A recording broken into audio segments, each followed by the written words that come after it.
ევთოოდირი 4 ოქტომბრის არჩევნებზე მისიის განთავსების შესაძლებლობას ვერ ხედავს, თუმცა მანდატის ფარგლებში მოვლენების მონიტორინგს გააგრძელებს. ასეთია პასუხი საქართველოს ხელისუფლების მიერ გაგზავნილ მოწვევაზე. აღნიშნული პოლიტიკური შეფასებების თემაა თბილისში. ევთოს დემოკრატიული ინსტიტუტებისა და ადამიანის უფლებათა ოფისი აცხადებს, რომ არჩევნებამდე თვეზე ნაკლები დროით ადრე საქართველოს ხელისუფლების მიერ ადგილობრივი თვითმმართველობის არჩევნებზე დაკვირვების მიზნით ორგანიზაციის მიწვევა სანდო და შინაარსიანი დაკვირვების არასაკმარისი დროა. განცხადების თანახმად საქართველოს ხელისუფლებასთან კონტაქტებში ოდირმა არაერთხელ გაუსვა ხაზი დროული მიწვევის მნიშვნელობას, რათა უზრუნველ ყოფილიყო არჩევნების სანდო და ყოვლის მომცველი დაკვირვება.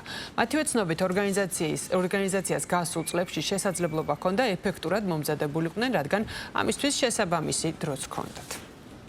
მაშინ, როდესაც ფაქტობრივად ყველანაირი შესაძლებლობა ტექნიკური ამოწურულია იმისი, რომ ევთოოდირმა განახორციელოს სრულფასოვანი დაკვირვება ამ რუსულ სპეცოპერაციაზე, მაშინ ქართულმა ოცნებამ გადაწყვიტა ფორმალურად, რომ უბრალოდ მიმართოს ევთოოდირს, რაც მათი მხრიდან კიდევ ერთხელ მიუთითებს იმას, რომ ისინი ცდილობენ, რომ შექმნან რაღაცა ფარსი ამ რუსულ სპეცოპერაციასთან დაკავშირებით, თითქოს ამ ქვეყანაში ტარდება რაღაცნაირი ტიპის არჩევნები, რეალურად ამ ქვეყანაში არჩევნები არის გაუქმებული. ევთოოდირის მხრიდან, რომ ის პასუხი იქნებოდა, რა პასუხიც მიიღო ქართულმა ოცნებამ, ეს არის აბსოლუტურად ცხადი. იმ მოკლევადაში, რა დარჩენილია საარჩევნოდ, ვერ შეძლებს ევთოოდირის სრულყოფილად დაკვირვებას. კობახიძის მხრიდან ევთოოდირის მისიის მოწვევა რამდენიმე დღის წინ აღმოჩნდა პროპაგანდისტული ხრიკი, ამის შესახებ ჩვენ ინტენსიურად საუბრობდით. მაშინ, როდესაც თვეზე ნაკლებია დარჩენილი არჩევნებამდე, შეუძლებელი არის სრულფასოვანი მისიის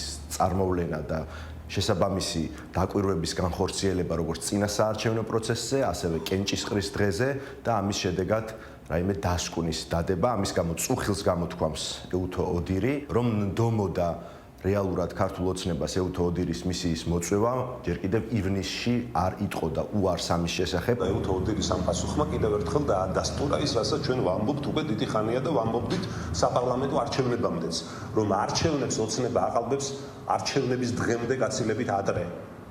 და ბუნებრივია, როდესაც ახლა იწვევ ევთოოდირს ამ ვითარებაში, რა ვითარებაც დღეს გვაქვს და ისიც იმის გამო გააკეთეს, მინდა გითხრათ, რომ სწორედ ჩვენ გადავდგით ეს ნაბიჯი და მივიღეთ გადაწყვეტილება არჩევნებში მონაწილეობის, თორე ამასაც არ გააკეთებდნენ. ბუნებრივია, ეს არ იქნება სათანადო გონივრული ვადა ევთოოდირისთვის, რომ სრულფასოვნად დააკვირდეს წინა საარჩევნო გარემოს. ჩვენი ვარაუდი გამართლდა, იქიდან გამომდინარე, რომ ხედავთ, რომ თითქმის 1 წლის განმავლობაში აბულინგებდნენ ევთოოდირს. მოწვევა გავაგზავნეთ, რომ სასპეკულაციო ყველასთვის დაგვეკეტა ამ საკითხთან დაკავშირებით და ჩვენ ისინი მოვიწვიეთ, თუმცა რაღაცა თითიდან გამოწვეული საბაბით ამობენ უარს ჩამობრძანებაზე, თუმცა რეალური მიზეზი არის ის, რომ ისინი რომ დააკვირდებიან არჩევნებს, ყველაფერი მიმდინარეობს ჩვენი მხრიდან ძალიან მშვიდი გარემოს ფარგლებში, წინა საარჩევნო პირობები არის შექმნილი უმაღლეს დონეზე, არჩევნებიც ჩატარდება იგივენაირად უმაღლეს დონეზე და ისევ მოუწევთ დაწერა, რომ ცესკო მოახდინა არჩევნების ძალიან მაღალ დონეზე ადმინისტრირება და შესაბამისად იციან, რომ ამაზე კიდე დამატებითი ბულინგი იქნება მათი მისამართით და შესაბამისად ისინი ცდილობენ, რომ ეს ბულინგი თავიდან აირიდონ.